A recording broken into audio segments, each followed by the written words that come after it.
28 ফেব্রুয়ারি পর্যন্ত ম্যাজিস্ট্রেসি ক্ষমতা নিয়ে সেনাবাহিনী মাঠে থাকবে বলে জানিয়েছেন নির্বাচন কমিশনের সিনিয়র সচিব আক্তার আহমেদ।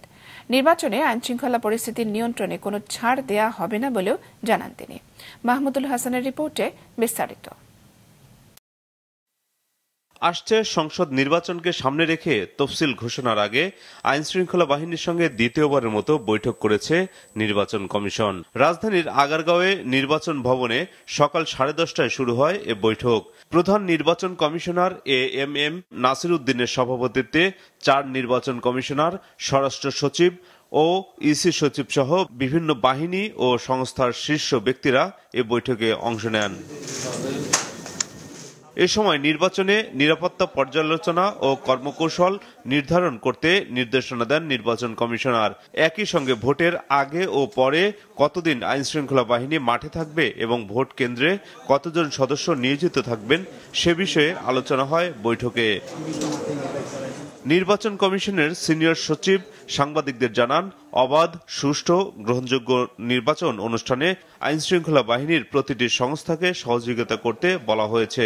তা না করলে কাউকে ছাড় দেওয়া হবে না বলেও জানান তিনি।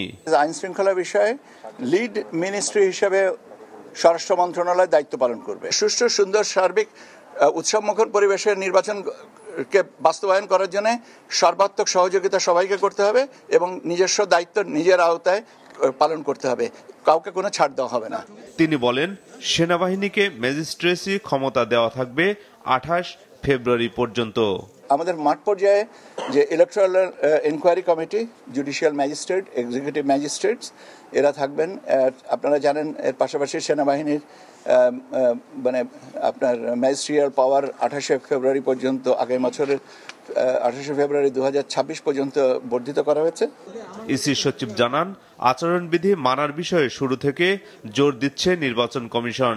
ভোট গ্রহণের সময় কোনো রাজনৈতিক দল থেকে কোনো প্রকার সাহায্য না নিতে বলা হয়েছে মাঠ পর্যায়ে থাকা নির্বাচন সংশ্লিষ্টদের। মাহমুদুল হাসান, মাছরাঙা সংবাদ, ঢাকা।